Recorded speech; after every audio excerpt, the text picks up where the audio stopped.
بالله السميع العليم من الشيطان الرجيم من همزه ونفخه ونفثه بسم الله الرحمن الرحيم وما آتاكم الرسول فخذوه وما نهاكم عنه فانتهوا واتقوا الله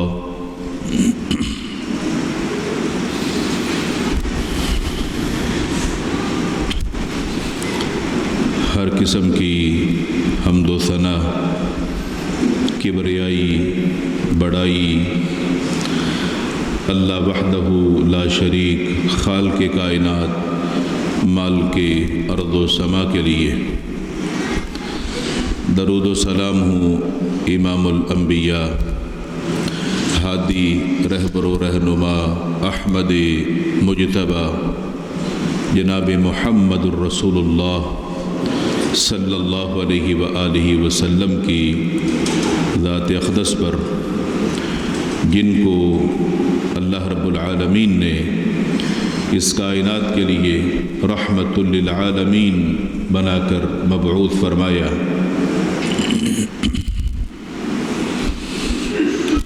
حضرات گرامی، دین اسلام، اس کا علم سیکھنا، اس کے مسائل کو سیکھنا،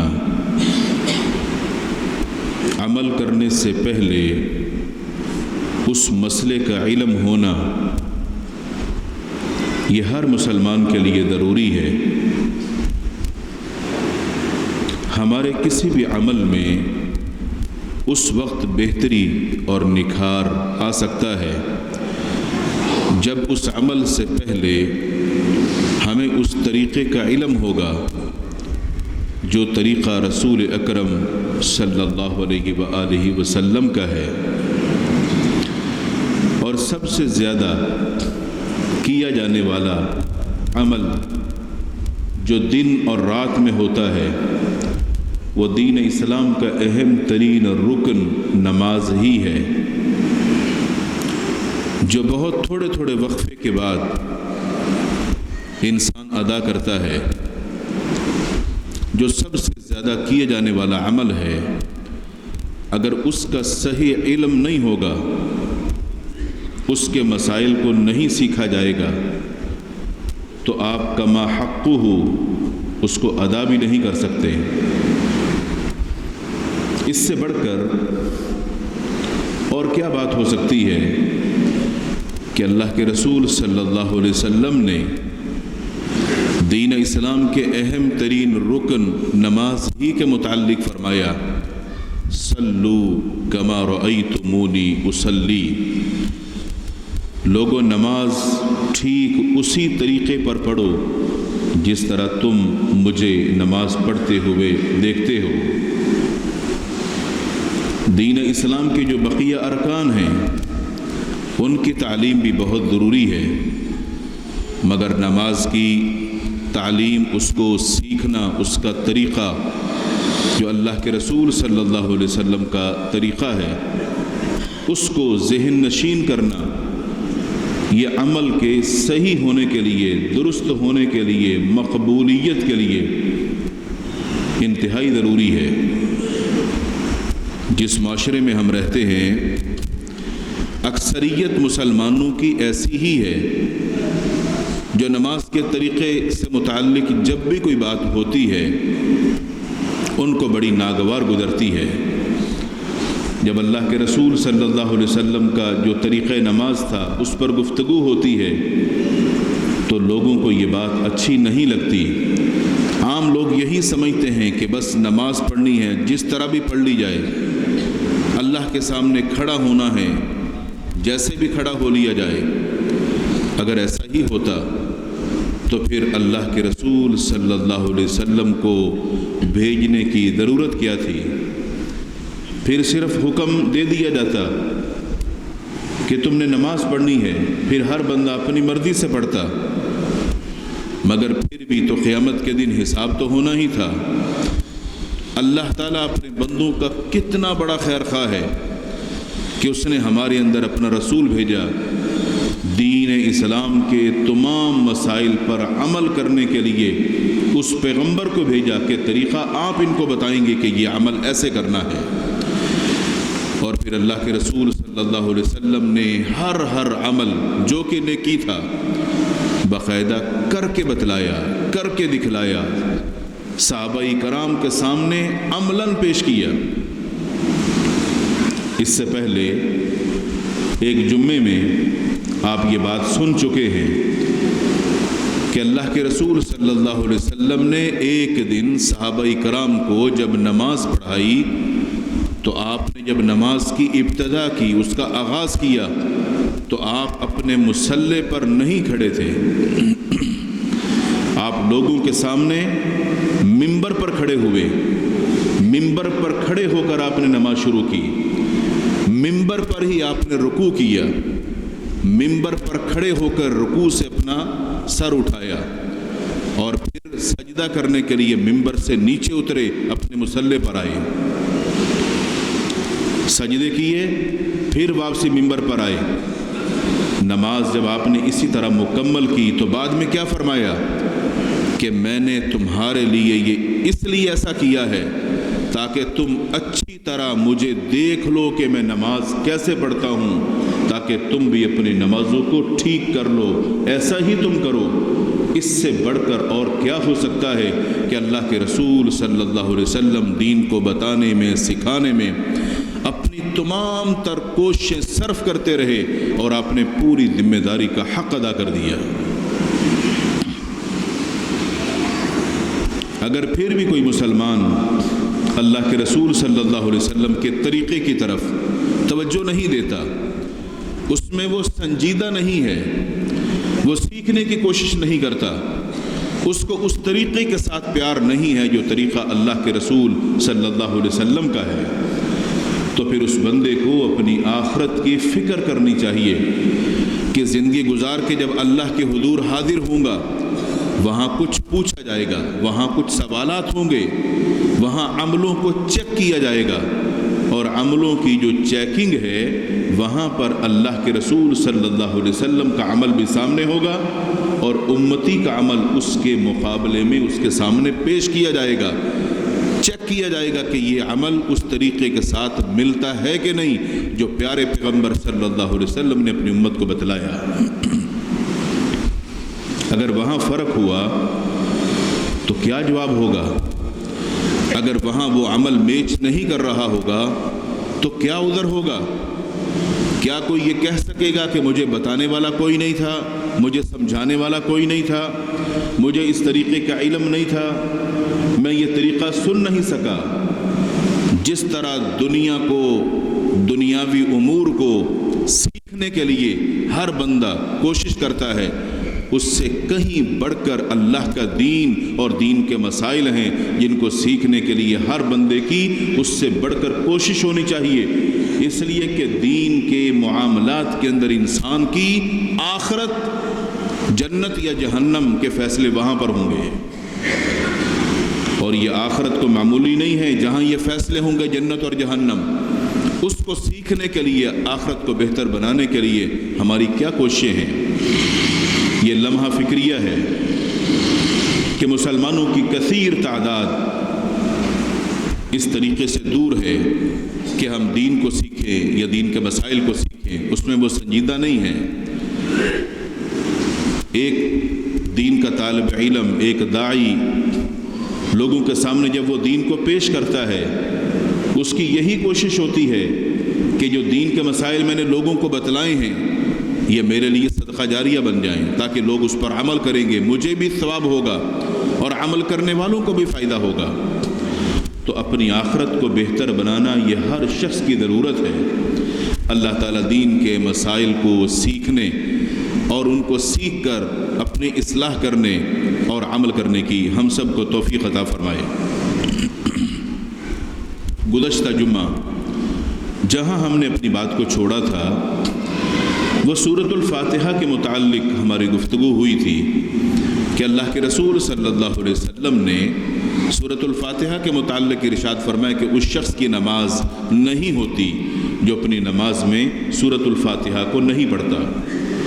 ہمارے ہاں عام طور پر معاشرے میں یہ اختلاف پایا جاتا ہے کہ کیا جب ہم امام کے پیچھے ہوں گے، جن نمازوں میں امام جہری قرات کرتا ہے، زور سے پڑھتا ہے، تو کیا مقتدی ان نمازوں کے اندر بھی سورۃ الفاتحہ پڑھے گا یا نہیں پڑھے گا؟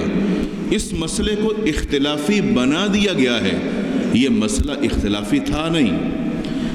اگر کوئی شخص دین کو سیکھنا چاہتا ہے تو کتب احادیث تو پوری دنیا میں موجود ہیں اور ہر زبان میں موجود ہیں، آپ دنیا کو سیکھ سکتے ہیں، آپ دین کو کیوں نہیں سیکھ سکتے؟ دین کا مسئلہ اگر میری سمجھ میں آ سکتا ہے تو آپ کی سمجھ میں کیوں نہیں آ سکتا؟ اگر میں پڑھ سکتا ہوں تو آپ اس کو دیکھ کر کیوں نہیں پڑھ سکتے ہیں؟ تو کم سے کم جو اختلافات بنا دیے گئے ہیں، اگر ہم چاہتے ہیں کہ ان سے اپنے آپ کو نکالیں، اس کے لیے اللہ کے رسول صلی اللہ علیہ وسلم کی وہ احادیث مبارکہ جن میں ان مسائل کی بالکل وضاحت موجود ہے، ان کو آپ پڑھیے اور آپ ان پر عمل کیجئے۔ اختلافات سے بالا تر ہو کر آپ جب عمل کریں گے تو آپ کو دلی سکون ملے گا کہ جس مسئلے پر ہم عمل کر رہے ہیں اللہ کے رسول صلی اللہ علیہ وسلم کی جو صحیح احادیث سے ثابت ہے، جن میں کوئی اختلاف ہے ہی نہیں، ان میں آپ کو پڑھنے کی ضرورت ہی نہیں، اور انہی کے اندر آپ کی جو عبادت ہے اس کا سکون مخفی ہے۔ عبادہ بن صامت رضی اللہ تعالی عنہ اس حدیث کے راوی ہیں، بیان کرتے ہیں کہ ہم اللہ کے رسول صلی اللہ علیہ وسلم کے پیچھے صبح فجر کی نماز پڑھ رہے تھے۔ آپ صلی اللہ علیہ وسلم کو قرات کرنا مشکل ہو رہی تھی۔ جب نماز سے فارغ ہوئے تو اللہ کے رسول صلی اللہ علیہ وسلم نے جب ہماری طرف چہرہ مبارک کیا تو ہم سے پوچھا کہ کیا تم لوگ امام کے پیچھے قرات کرتے ہو؟ یعنی امام جو کچھ پڑھ رہا تھا، جو سورت امام پڑھ رہا تھا، کیا تم بھی وہی پڑھ رہے تھے؟ تو ہم نے کہا جی ہاں اللہ کے رسول صلی اللہ علیہ وسلم۔ آپ نے فرمایا کہ تم نہ پڑھو سوائے سورۃ الفاتحہ کے، اس لیے کہ اس شخص کی نماز نہیں ہوتی جو اس سورۃ الفاتحہ کو نہیں پڑھتا۔ اس روایت کو امام احمد نے، امام ابو داؤد نے، امام ترمذی نے، امام نسائی نے اور امام بخاری رحمہ اللہ نے جزء القرات کے اندر ذکر کیا، اور یہ صحیح ترین روایت ہے جس کے اندر یہ وضاحت موجود ہے کہ جو جہری نمازیں ہیں جن میں امام زور سے قرات کرتا ہے، مقتدی کو اس میں زور سے پڑھنے والے امام کے پیچھے خاموشی کے ساتھ نماز پڑھنے کا مطلب یہ ہے کہ وہ جو سورت امام پڑھ رہا ہے وہ سورت نہیں پڑھے گا، مقتدی صرف سورۃ الفاتحہ پڑھ کر خاموشی کے ساتھ امام کی اس قرات کو سنے گا جو وہ سورت پڑھ رہا ہے۔ اللہ کے رسول صلی اللہ علیہ وسلم جو بات بیان فرما رہے ہیں یہ بات قابل غور ہے۔ صحابہ کرام آپ کے پیچھے وہی پڑھ رہے تھے جو آپ پڑھ رہے تھے، یعنی سورۃ الفاتحہ کے علاوہ جو بھی سورت۔ تو جب امام اور مقتدی دونوں پڑھیں گے تو امام زور سے پڑھ رہا ہوگا، مقتدی جب اس کے پیچھے پڑھیں گے تو ان کی کچھ نہ کچھ آوازیں آپس میں ٹکراتی ہیں، تو آپ پر پڑھنا مشکل ہو گیا۔ تو اسی لیے آپ نے فرمایا کہ تم میرے پیچھے سوائے سورۃ الفاتحہ کے کچھ نہیں پڑھو گے۔ تو یہ بات تو واضح ہے کہ فاتحہ کے علاوہ کچھ نہیں پڑھنا جہری نمازوں کے اندر۔ اگر لوگوں کو یہ بات سمجھ آتی ہے کہ امام کے پیچھے کچھ نہیں پڑھنا، تو یہ صرف قیام کے اندر ہی کیوں ایسا ہے؟ پھر رکوع میں بھی کچھ نہ پڑھے کیوں؟ امام رکوع کی تسبیح تو پڑھ رہا ہے، پھر رکوع کے بعد جب کھڑے ہوتے ہیں تو بھی تو امام پڑھ رہا ہے، سجدے میں بھی امام پڑھتا ہے۔ امام جہاں جہاں جو پڑھ رہا ہے، پھر مقتدی کو تو کچھ بھی نہیں پڑھنا چاہیے، کیوں؟ امام جو پڑھ رہے ہیں۔ تو صرف فاتحہ کے ساتھ ہی ایسا کیوں؟ اور جن لوگوں کو اس سورۃ الفاتحہ کے مسئلے میں اختلاف ہے، دراصل ان لوگوں نے اس کو ضد بنایا ہوا ہے۔ اگر اس مسئلے کے حل کی طرف لوگ آئیں تو یقین جانیے اس مسئلے میں اختلاف ہے نہیں۔ جب اللہ کے رسول صلی اللہ علیہ وسلم کی واضح حدیث موجود ہے کہ فاتحہ کے بغیر نماز نہیں ہوتی، میں اور آپ کون ہوتے ہیں کہ کسی کو یہ کہہ دیں کہ امام کے پیچھے جب آپ کھڑے ہوں گے تو آپ کچھ نہیں پڑھیں گے؟ اللہ کے رسول صلی اللہ علیہ وسلم صحابہ اکرام سے فرما رہے کہ تمہیں فاتحہ پڑھنی ہے، قرأت نہیں کرنی کہ امام قرأت کر رہا ہے، تو اختلاف ختم ہو جاتا ہے۔ رجا بن حیوہ بیان کرتے ہیں کہ عبادہ بن صامت رضی اللہ تعالی عنہ کے میں پہلو میں کھڑا تھا، ان کے برابر میں کھڑا تھا اور نماز پڑھ رہا تھا۔ میں نے سنا کہ امام کے پیچھے عبادہ بن صامت فاتحہ پڑھ رہے تھے۔ جو بندہ برابر میں کھڑا ہوتا ہے، برابر والا جو پڑھ رہا ہو تو دوسرے کو پتہ چلتا ہے کہ یہ کچھ پڑھ رہا ہے، تو یہ کہتے ہیں کہ وہ فاتحہ پڑھ رہے تھے۔ جب نماز ختم ہو گئی تو میں نے کہا عبادہ بن صامت رضی اللہ تعالی عنہ سے، ابو ولید، یہ ابو ولید عبادہ بن صامت کی کنیت تھی، میں نے کہا کہ کیا آپ امام کے پیچھے بھی پڑھتے ہیں؟ تو عبادہ بن صامت رضی اللہ تعالی عنہ مجھے کہنے لگے کہ تجھ پر افسوس کہ تو نہیں جانتا کہ جو اس سورۃ الفاتحہ کو نہیں پڑھتا، اس کے بغیر نماز پڑھتا ہے، اس کی نماز نہیں ہوتی، کیونکہ اللہ کے رسول صلی اللہ علیہ وسلم کا یہی فرمان ہے۔ یہ عبادہ بن صامت کس کو بتا رہے؟ اپنے شاگرد کو، جو کہ تابعی ہے، رجا بن حیوہ جو کہ تابعی ہیں، صحابی بتا رہا ہے ایک تابعی کو۔ اس روایت کو مصنف عبد الرزاق نے ذکر کیا۔ عبادہ بن صامت رضی اللہ تعالی عنہ یہ کس شخصیت اور مقام کے حامل تھے دور نبوت کے اندر، اس کو بھی جان لیجئے۔ عبادہ بن صامت رضی اللہ تعالی عنہ پہلی اور دوسری بیعت عقبہ کرنے والے جو صحابہ تھے، یہ ان صحابہ کرام میں شامل تھے۔ احد، خندق اور دیگر غزوات میں یہ اللہ کے رسول صلی اللہ علیہ وسلم کے ساتھ تھے۔ اصحاب صفہ جو دور نبوت کے اندر مسجد نبوی کے اندر دین کی تعلیم حاصل کرنے والے تھے، دور نبوت میں اللہ کے رسول صلی اللہ علیہ وسلم ان صحابہ کرام کو جو تعلیم دیا کرتے تھے، ان صحابہ کرام کو تعلیم دینے کے لیے آپ صلی اللہ علیہ وسلم نے اپنے بعد جس کی اگر کوئی ذمہ داری لگائی ہے کہ ان کو قرآن سکھاؤ، تو یہ عبادہ بن صامت رضی اللہ تعالی عنہ تھے، جن کو اللہ کے نبی صلی اللہ علیہ وسلم نے یہ ذمہ داری دی تھی کہ تم اصحاب صفہ کو قرآن مجید سکھلاؤ۔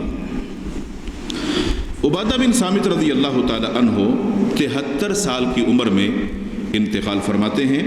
یہ 34 ہجری کا واقعہ ہے اور ان کی جو وفات ہوئی ہے وہ فلسطین کے اندر ہوئی ہے، جبکہ یہ اپنے دور کے اندر فلسطین کے ایک نامور قاضی اور جج بھی رہے ہیں۔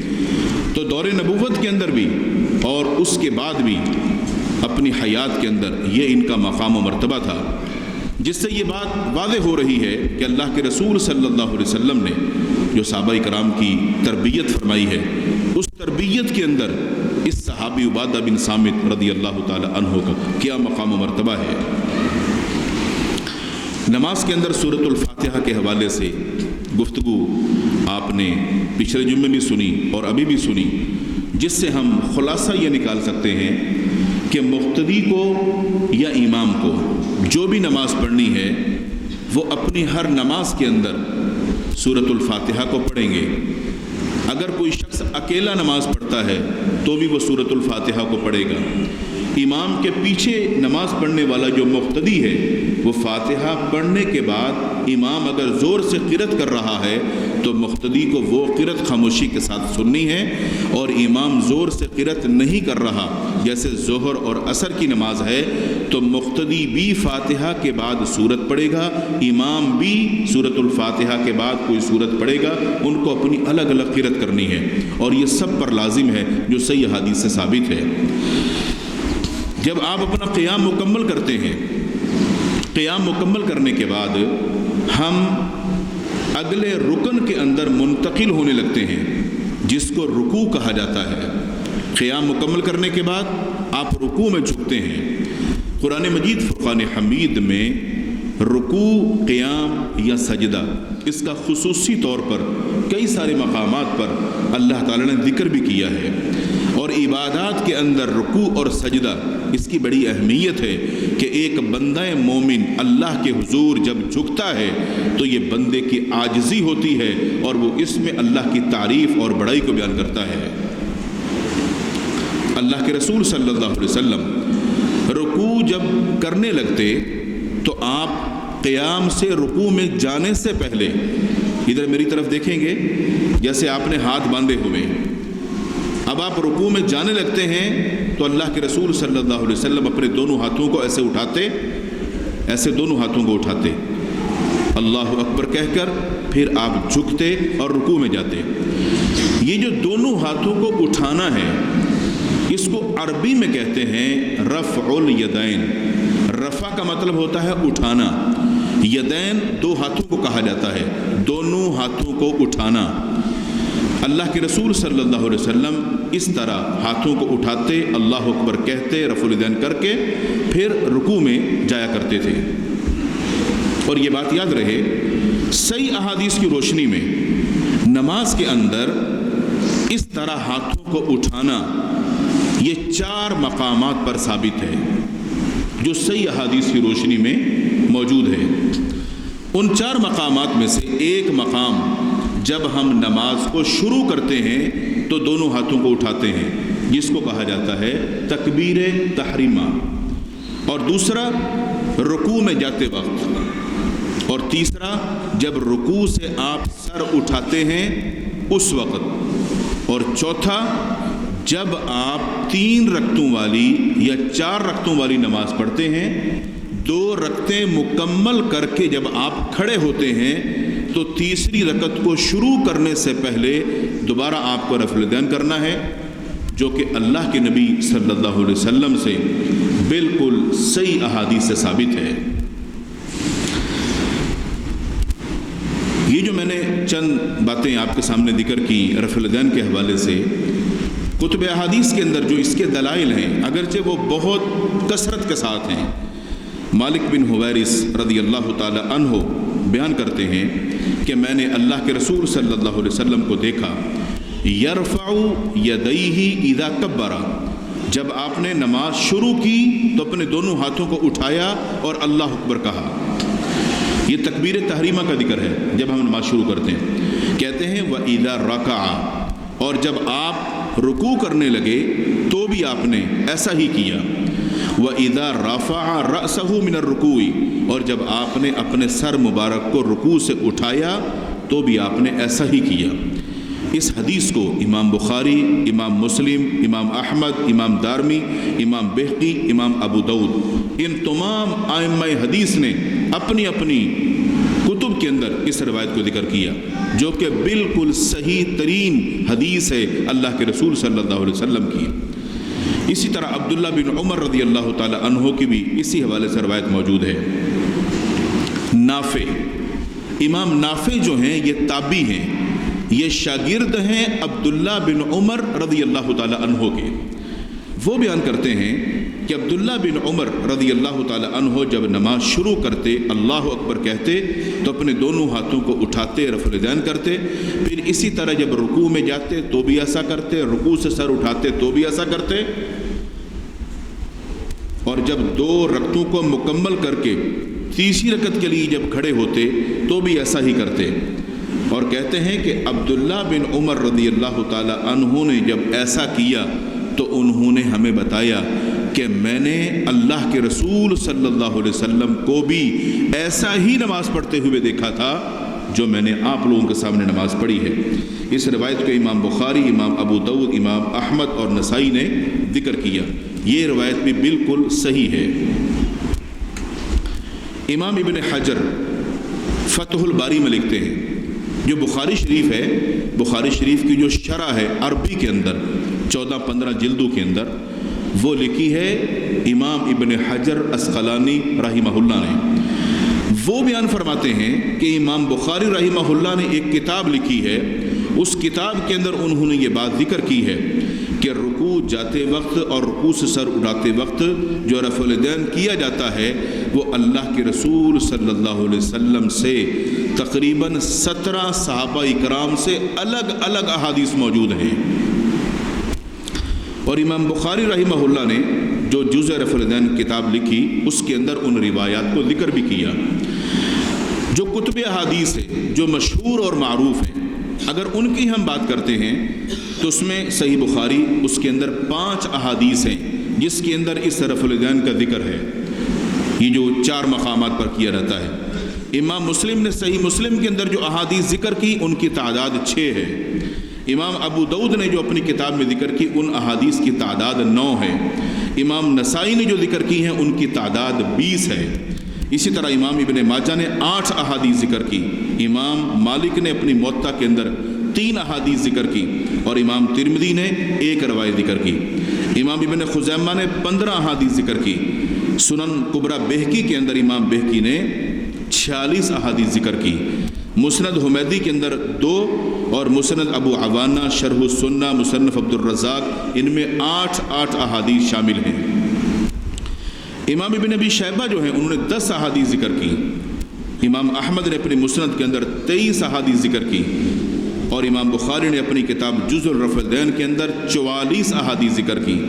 اور دیگر اور بھی کچھ کتب ہیں ان کو اگر ٹوٹل کیا جائے رفع الیدین کرنے کی نماز کے اندر نماز شروع کرتے ہوئے رکوع میں جاتے ہوئے رکوع سے سر اٹھاتے ہوئے 2 رکعتوں کو مکمل کر کے تیسری کے آغاز میں رفع الیدین کرنے کی صحیح احادیث 254 ہیں جو کتب احادیث کے اندر موجود ہیں. کوئی بھی شخص اگر شوق رکھتا ہے کہ مجھے ان احادیث کا پتہ چلنا چاہیے تو بھائی کتابیں تو یہاں اپنی لائبریری کے اندر بھی موجود ہیں. آپ نیٹ پہ سرچ کر سکتے ہیں. آپ تحقیق کیجئے, آپ پڑھیے کہ اللہ کے رسول صلی اللہ علیہ وسلم کی جو نماز تھی اس کا طریقہ کیا تھا. کہیں ایسا تو نہیں کہ ہم جو نماز پڑھتے ہیں وہ طریقہ کچھ اور ہو اور اللہ کے رسول صلی اللہ علیہ وسلم کی نماز کا طریقہ الگ تھا. اب سوال یہ پیدا ہوتا ہے کہ بہت سارے ہمارے بھائی ایسے بھی ہیں کہ جو نماز پڑھتے ہیں تو وہ رفع الیدین نہیں کرتے. ہاں بالکل ایسا ہی ہے. دیکھیں ہم جو پیش کرتے ہیں ہماری ذمہ داری یہ ہے کہ ہم آپ کے سامنے صحیح بات کو پیش کریں. جس مسئلے میں اختلاف ہے اس کا بھی آپ کو بتائیں کہ اختلاف کس بنا پر ہے اور صحیح بات کیا ہے. جو ہم بیان کرتے ہیں منبر پر کھڑے ہو کر یہ جواب دہی کا معاملہ ہے اللہ کے حضور. تو جو اختلاف کرنے والے ہمارے بھائی ہیں دوست ہیں اگر کوئی رفع الیدین نہیں کرتا تو ہم کسی کو مجبور نہیں کرتے کہ آپ رفع الیدین ضرور کریں. ہم صرف یہ کہتے ہیں کہ اللہ کے رسول صلی اللہ علیہ وسلم کی نماز کا طریقہ یہ ہے. اگر آپ کلمہ پیارے پیغمبر صلی اللہ علیہ وسلم کا پڑھتے ہیں تو آپ کو نماز بھی وہی پڑھنی ہے جو اللہ کے رسول صلی اللہ علیہ وسلم کی تعلیم ہے. تو روایات جو وہ پیش کرتے ہیں کہ رفع الیدین نہیں کرنا چاہیے بالکل وہ روایات بھی موجود ہیں اور وہ بھی کتابوں کے اندر موجود ہیں. اتنا وقت تو نہیں ہوگا کہ میں کئی ساری روایات کو پیش کروں مگر آپ کے سامنے اشارتاً ایک بات رکھ دیتا ہوں جس سے آپ کو اندازہ ہو جائے گا. سمجھنے والا سمجھ سکتا ہے کہ حقیقت کیا ہے. اگر وہ دلچسپی لیتا ہے اور سنجیدہ ہے تو وہ تحقیق کرے گا تو حقیقت کھل کے سامنے آئے گی اور آپ اس اختلاف سے باہر نکل سکتے ہیں اور حدیث تک پہنچ سکتے ہیں. جابر بن سمرہ رضی اللہ تعالی عنہ یہ صحابی رسول ہیں.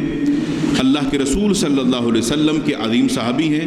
یہ بیان کرتے ہیں کہ ہم نماز پڑھ رہے تھے اور اللہ کے رسول صلی اللہ علیہ وسلم نے ہمیں دیکھا. توجہ میری طرف ہوگی آپ کی, دیکھیں گے میری طرف, میں کچھ آپ کو بتانے لگا ہوں. جابر بن سمرہ کہتے ہیں کہ ہم نماز پڑھ رہے تھے, اللہ کے رسول صلی اللہ علیہ وسلم نے ہمیں دیکھا اور ہم اس وقت تشہد کی حالت میں بیٹھے ہوئے تھے. تشہد کی حالت میں, اتحیات کی حالت میں. کہا کہ جب ہم نے سلام پھیرا تو ہم نے کہا السلام علیکم ورحمۃ اللہ, السلام علیکم ورحمۃ اللہ, ایسے کیا. یہ صحیح مسلم کی حدیث ہے جو بیان کر رہا ہوں. کہتے ہیں کہ ہم نے جب ایسا کیا تو اللہ کے رسول صلی اللہ علیہ وسلم نے ہمیں دیکھا اور فرمایا تمہیں کیا ہو گیا ہے کہ تم اپنے ہاتھوں کو ایسے ہلاتے ہو جیسے سرکش گھوڑا اپنی دم کو ہلاتا ہے. فرمایا ایسا نہ کیا کرو, نماز کے اندر سکون اختیار کرو. تمہارے لیے کافی ہے کہ تم اپنے ہاتھوں کو اپنی رانوں پر رکھو گے. آپ جب اتحیات میں بیٹھتے ہیں آپ کے ہاتھ کہاں ہوتے ہیں؟ ران پہ ہوتے ہیں نا. آپ نے فرمایا تمہارے لیے کافی ہے تم اپنے ہاتھوں کو رانوں پر رکھو گے اور صرف زبان سے کہو گے السلام علیکم ورحمۃ اللہ، یعنی ہاتھ نہیں ہلاؤ گے۔ یہ حدیث ہے صحیح مسلم کے اندر، اور یہ تشہد کا بیان ہے۔ یہاں پر سلام پھیرنے کا وقت ہے۔ جو لوگ کہتے ہیں رفع الیدین کرنے سے منع کیا گیا، وہ یہ روایت پیش کرتے ہیں، اللہ کی قسم یہی روایت پیش کرتے ہیں صحیح مسلم کی، یا کتاب موجود ہے، آپ چاہیں تو جمعے کے بعد میں آپ کو نکال کے دکھا سکتا ہوں۔ مجھے آپ بتائیے انصاف کے ساتھ، کیا اس روایت کا تعلق رفع الیدین کے ساتھ ہے؟ جب آپ نماز کے اندر تشہد میں بیٹھے ہوتے ہیں تو کیا آپ اس وقت رفع الیدین کرتے ہیں؟ اللہ کے رسول صلی اللہ علیہ وسلم نے جو دیکھا، صحابہ کرام کو آپ نے سمجھایا کہ وہ کیا کر رہے تھے۔ جہاں جس صحابی سے مسئلے کو سمجھنے میں جہاں جو غلطی ہوئی ہے، آپ نے اس کی اصلاح فرمائی ہے۔ آج ہم لوگ کسی کو سلام کر رہے ہوتے تو ہم بھی ایسے ہاتھ ہلاتے ہیں۔ تو اگر اس دور میں جو نئے نئے لوگ اسلام کے اندر آ رہے تھے، اگر وہ سلام علیکم کہتے ہوئے اگر وہ ہاتھ ہلاتے، آپ نے منع کر دیا، تو بھائی یہ رفع الیدین تھوڑی ہے، یہ تو تشہد کے اندر بیٹھے ہوئے سلام پھیرتے ہوئے وہ ہاتھ ہلا رہے تھے۔ تو آپ نے فرمایا کہ اپنے ہاتھوں کو اس طرح نہ ہلاؤ، نماز میں سکون اختیار کرو۔ جو رفع الیدین کی بات ہے، رفع الیدین کا تعلق قیام کے ساتھ ہے، تشہد کے ساتھ نہیں۔ تو جن لوگوں نے کتابیں لکھی ہیں رفع الیدین نہ کرنے کے بارے میں، آپ یقین کریں گے، میں ممبر پر کھڑا ہو کر بار بار قسمیں کھاتا ہوا بھی اچھا نہیں لگتا، آپ یقین جانیں گے بڑے بڑے علماء نے لوگوں کے سامنے غلط بیانی کی، جھوٹ بولا، اور اس روایت کو تروڑ مروڑ کے پیش کیا کہ اللہ کے رسول نے رفع الیدین سے منع کر دیا، اور اس روایت کو پیش کیا۔ کہاں کا انصاف ہے؟ یعنی ان لوگوں کو اللہ کا ڈر اور خوف نہیں ہے کہ ہم قوم کو کیا پیغام دے رہے ہیں۔ اللہ کے رسول صلی اللہ علیہ وسلم جن کا ہم نے کلمہ پڑھا، ہم ان کے متعلق کیا لوگوں کو پیغام دے رہے ہیں کہ آپ نے منع کر دیا۔ اور کتب احادیث کے اندر اللہ کے رسول صلی اللہ علیہ وسلم سے رفع الیدین کے متعلق جو صحیح احادیث ہیں، اس کا ہم کس طرح انکار کرتے ہیں؟ اور یقین جانیے، اگر آپ تھوڑا سا اس مسئلے پر تحقیق کریں گے تو آپ حیران ہوں گے۔ اللہ کے رسول صلی اللہ علیہ وسلم کے صحابی ہیں وائل بن حجر رضی اللہ تعالی عنہ۔ یہ وائل بن حجر یمن کے شہزادے تھے۔ اسلام کا پتہ چلا تو اللہ کے رسول صلی اللہ علیہ وسلم کے پاس آئے اسلام کی تعلیمات کے لیے، اسلام قبول کرنے کے لیے۔ اسلام سے اتنی محبت تھی ان کو بھی، پتہ چلا تو فوراً آ گئے۔ اللہ کے رسول صلی اللہ علیہ وسلم کے پاس جب یہ پہنچے، آپ نے اس شہزادے کو اپنے ساتھ اپنے ممبر پر بٹھایا۔ آپ بھی ممبر پر بیٹھے تھے، اس کو بھی بلایا، اپنے ساتھ ممبر پر بٹھایا، اور فرمایا کہ یہ وائل بن حجر جو ہے یہ یمن کا شہزادہ ہے، کوئی عام انسان نہیں ہے، اگر اس کی عزت ہے تو ہم بھی اس کو عزت دیتے ہیں، اور اس نے اسلام قبول کیا۔ آپ نے فرمایا کہ تمہارا جو علاقہ ہے اس علاقے کے اندر ہم تمہارے لیے زمین کا اتنا حصہ مقرر کرتے ہیں۔ آپ نے حکم نامہ جاری فرمایا اور فرمایا کہ میں حکم دیتا ہوں کہ آج کے بعد تم اپنے قبیلے کے سردار بھی ہوگے، کیونکہ اسلام قبول کر لیا تھا۔ وائل بن حجر رضی اللہ تعالی عنہ بیان فرماتے ہیں، اور اس صحابی کی اللہ کے رسول صلی اللہ علیہ وسلم سے دو اہم ملاقاتیں، ایک گرمی کے اندر اور ایک سردی کے اندر ثابت ہیں، جو محدثین نے ذکر کی۔ پہلی روایت جو سردی کے اندر اللہ کے رسول سے ملاقات ہوئی، اس کو یہ پیش کرتے ہیں کہ میں جب آیا، اللہ کے رسول صلی اللہ علیہ وسلم نے نماز شروع کی، میں نے دیکھا کہ آپ نے اپنے اوپر چادر اوڑھی ہوئی تھی سردی کی وجہ سے۔ آپ نے نماز شروع کی تو چادر کے اندر سے اپنے ہاتھوں کو ایسے باہر نکالا، رفع الیدین کیا، پھر آپ نے اپنے ہاتھ باندھ لیے، پھر جب رکوع میں جانے لگے تو آپ نے چادر سے ہاتھوں کو باہر نکالا، پھر رفع الیدین کیا، پھر رکوع میں گئے، پھر جب رکوع سے کھڑے ہوئے پھر اپنے ہاتھوں کو چادر سے باہر نکالا، رفع الیدین کیا۔ ایک صحابی رسول اتنا نوٹ کر رہا ہے اللہ کے رسول صلی اللہ علیہ وسلم کے طریقے کو، کون سی آنکھ اس کا انکار کر سکتی ہے؟ اور پھر یہ روایت صحیح مسلم کے اندر ہے۔ دوسری روایت وائل بن حجر کی بیان کرتے ہیں کہ میں نے اللہ کے رسول صلی اللہ علیہ وسلم کو دیکھا کہ نماز شروع کرتے ہوئے، رکوع میں جاتے ہوئے، رکوع سے سر اٹھاتے ہوئے آپ اپنے ہاتھوں کو اٹھاتے تھے اور رفع الیدین کرتے تھے۔ اس روایت کو مسند حمیدی نے ذکر کیا۔ وائل بن حجر رضی اللہ تعالی عنہ اللہ کے رسول صلی اللہ علیہ وسلم کے زندگی کے آخر میں یہ مسلمان ہونے والے شخص ہیں۔ 9 9 اور 10 ہجری ان کی ملاقات ہوئی اللہ کے رسول صلی اللہ علیہ وسلم سے، اور اللہ کے رسول صلی اللہ علیہ وسلم سن 11 ہجری میں فوت ہوئے۔ تو ان کی جو ملاقاتیں 9 اور 10 کے اندر ہوئی ہے، تو 11 میں آپ کا انتقال ہو گیا۔ جو اخیر صحابہ کرام ہیں ان کے اندر یہ ان کا شمار ہوتا ہے۔ جہاں تک تعلق خلفائے راشدین کا ہے، تمام خلفائے راشدین اور صحابہ کرام اسی طرح نماز پڑھتے تھے جو اللہ کے رسول صلی اللہ علیہ وسلم کا طریقہ تھا۔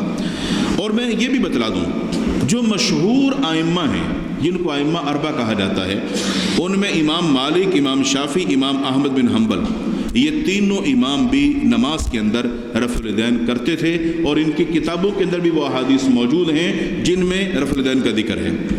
اب جہاں تک تعلق ہے امام ابو حنیفہ رحمہ اللہ کا، اصل میں بات یہ ہے امام ابو حنیفہ رحمہ اللہ کی کوئی کتاب نہیں ہے۔ امام ابو حنیفہ رحمہ اللہ جو ہیں ان کی کوئی کتاب نہیں ہے جو انہوں نے کتاب لکھی ہو۔ باقی جو ائمہ ہیں ان کی کتابیں موجود ہیں احادیث کی، اور انہوں نے ان روایات کو ذکر کیا، اور وہ خود بھی قائل و فاعل تھے۔ اب امام ابو حنیفہ رحمہ اللہ کرتے تھے یا نہیں کرتے تھے؟ اگر ان کی کوئی کتاب ہوتی تو ہم کہہ سکتے تھے کہ وہ بھی کرتے ہوں گے، اگر اس میں لکھا ہوتا نہیں کرتے تو ہم کہتے نہیں کرتے۔ جب ان کی کتاب ہی نہیں ہے تو ہم ان کے بارے میں کیا کہہ سکتے ہیں؟ دوسری بات، امام ابو حنیفہ رحمہ اللہ اس بات میں تو بالکل واضح وہ فرماتے ہیں کہ جو صحیح حدیث ہے اللہ کے رسول صلی اللہ علیہ وسلم کی، وہی میرا مذہب ہے۔ تو وہ بھی احادیث کو ماننے والے تھے۔ باقی ائمہ کی کتب موجود ہیں، اس سے ہم فیصلہ کر سکتے ہیں۔ مگر آپ کو ایک پتے کی بات بتا دوں، امام بخاری رحمہ اللہ کی ایک کتاب ہے جز رفع الیدین، اس میں انہوں نے ایک بات لکھی ہے، بیان کرتے ہیں کہ اکرمہ بن عمار بیان کرتے ہیں کہ میں نے سالم بن عبداللہ قاسم بن محمد عطا، جو کہ امام ابو حنیفہ رحمہ اللہ کے استاد ہیں، اور مکحول کو دیکھا کہ نماز میں رکوع میں جاتے وقت، رکوع سے سر اٹھاتے وقت وہ رفع الیدین کیا کرتے تھے۔ یعنی امام ابو حنیفہ کے جو استاد تھے محمد عطا، وہ رفع الیدین کیا کرتے تھے۔ تو جب وہ رفع الیدین کرتے تھے جو امام ابو حنیفہ کے استاد ہیں، تو ہم یہی کہتے ہیں کہ امام ابو حنیفہ رحمہ اللہ بھی کرتے ہوں گے۔ لیکن امام ابو حنیفہ رحمہ اللہ کی کیونکہ کوئی کتاب نہیں ہے، اس لیے ہم ان کے بارے میں کچھ کہہ نہیں سکتے۔ لیکن ہمارا غالب گمان یہی ہے کہ جتنے بھی ائمہ حدیث ہیں، جب ان کے سامنے کوئی حدیث آتی تھی تو وہ کسی حدیث کا انکار نہیں کرتے تھے۔ وہ ایسے لوگ نہیں تھے کہ وہ حدیث آئے اور اس کو نہ مانتے ہوں۔ آج ہم ہیں کہ ہمارے پاس اگر دلیل کوئی بھی نہیں ہوتی تو ہم ضد پر قائم ہوتے ہیں اور صحیح بات کو ماننے کے لیے تیار نہیں ہوتے۔ محمد بن عجلان بیان کرتے ہیں کہ نعمان بن عیاش سے میں نے سنا، وہ فرماتے ہیں کہ ہر چیز کے لیے ایک زینت ہوتی ہے، اور نماز کی جو زینت ہے وہ رفع الیدین ہے۔ کہ ایک بندہ نماز شروع کرتا ہے تو ہاتھ اٹھاتا ہے، رکوع میں جاتے ہوئے رکوع سے سر اٹھاتے ہوئے ہاتھوں کو اٹھاتا ہے۔ یہ نماز کی زینت کیوں ہے؟ آپ نے دیکھا ہوگا اگر آپ کسی جگہ اپنے ہاتھ کھڑے کر دیں تو اس چیز کو عاجزی اور بے بسی سمجھا جاتا ہے کہ یہ بندہ اب بالکل بے بس ہو گیا، اس نے ہاتھ کھڑے کر دیے۔ اللہ تعالیٰ جو سب سے بڑا طاقتور ہے، اگر اس کے حضور آپ نماز کے اندر کھڑے ہوتے ہیں اور اپنے ہاتھوں کو اٹھا دیتے ہیں تو یہ انتہا درجے کی آپ کی عاجزی ہے کہ جس رب کے سامنے کھڑے ہیں اپنے ہاتھ کھڑے کیے ہوئے ہیں کہ اللہ تیرے سامنے تو میں بے بس ہوں۔ اس کی اور بھی حکمتیں ہو سکتی ہیں، لیکن اللہ کے رسول صلی اللہ علیہ وسلم نے جو نماز سکھلائی وہ طریقہ کتب احادیث کے اندر موجود ہے۔ آخری بات، شاہ ولی اللہ محدث دہلوی، ان کی کتاب ہے حجت اللہ البالغہ۔ اپنی کتاب کے اندر شاہ ولی اللہ محدث دہلوی لکھتے ہیں کہ رفع الیدین کرنے والا میرے نزدیک نہ کرنے والے سے زیادہ محبوب ہے، کیونکہ رفع الیدین کرنے کی احادیث بہت زیادہ ہیں اور صحیح بھی ہیں۔ یہ شاہ ولی اللہ محدث دہلوی کا اپنا کہنا ہے۔ اور شیخ عبد القادر جیلانی رحمہ اللہ، جن کی کتاب ہے غنیۃ الطالبین، اپنی کتاب کے اندر وہ اس بات کو لکھتے ہیں کہ رفع الیدین کرنا تکبیر تحریمہ کے وقت، رکوع میں جاتے وقت، اور رکوع سے جب سر اٹھائیں اس وقت یہ رفع الیدین کرنا، یہ تو میرے حضور کی سنت ہے۔ تو میں آپ سے پوچھتا ہوں، یہ اتنی گواہیاں اگر آپ کے سامنے ہیں، صحابہ، ائمہ اور دیگر جو لوگ ہیں، آپ کس چیز کے منتظر ہیں کہ اب آسمان سے کون سی چیز آئے گی جو آپ کو آ کے مطمئن کرے گی کہ حضرت اللہ کے رسول صلی اللہ علیہ وسلم کی نماز کا یہ طریقہ تھا؟ تو بھائی اگر آپ تحقیق کرنا چاہتے ہیں، آپ سنجیدہ ہیں، تو آپ اپنی نماز کی تحقیق کریں کہ جو طریقہ آپ کی نماز کا ہے کہ اللہ کے رسول صلی اللہ علیہ وسلم کے طریقے سے ملتا ہے۔ اگر ملتا ہے تو بہت اچھی بات ہے، اگر کہیں فرق آ رہا ہے تو فرق تو آپ نے نکالنا ہے، نہ کہ اللہ کے نبی صلی اللہ علیہ وسلم نے۔ آپ تو طریقہ بتا کے چلے گئے۔ اس کے لیے اگر آپ سنجیدہ ہیں تو انشاءاللہ آپ کو اگر کوئی کتاب چاہیے تو ہم پڑھنے کے لیے آپ کو وہ بھی دیں گے، اور مشورہ دوں گا کہ نماز نبوی اردو کے اندر موجود ہے، اور تمام حوالہ جات کے ساتھ اس کو پڑھیے سنجیدگی کے ساتھ۔ اگر کسی جگہ کوئی مسئلہ آپ کی سمجھ میں نہیں آتا تو ہم ہر وقت یہاں حاضر ہوتے ہیں آپ کی خدمت کے لیے، رہنمائی کے لیے۔ میں امید کرتا ہوں کہ انشاءاللہ جو چند گزارشات پیش کی ہیں اس پر آپ سنجیدہ ہو کر ان کو پڑھنے کی، سمجھنے کی اور تحقیق کرنے کی کوشش کریں گے۔ اللہ تعالی ہم سب کو اصلاح کرنے اور عمل کرنے کی توفیق عطا فرمائے۔ وآخر دعوانا الحمدللہ رب العالمین۔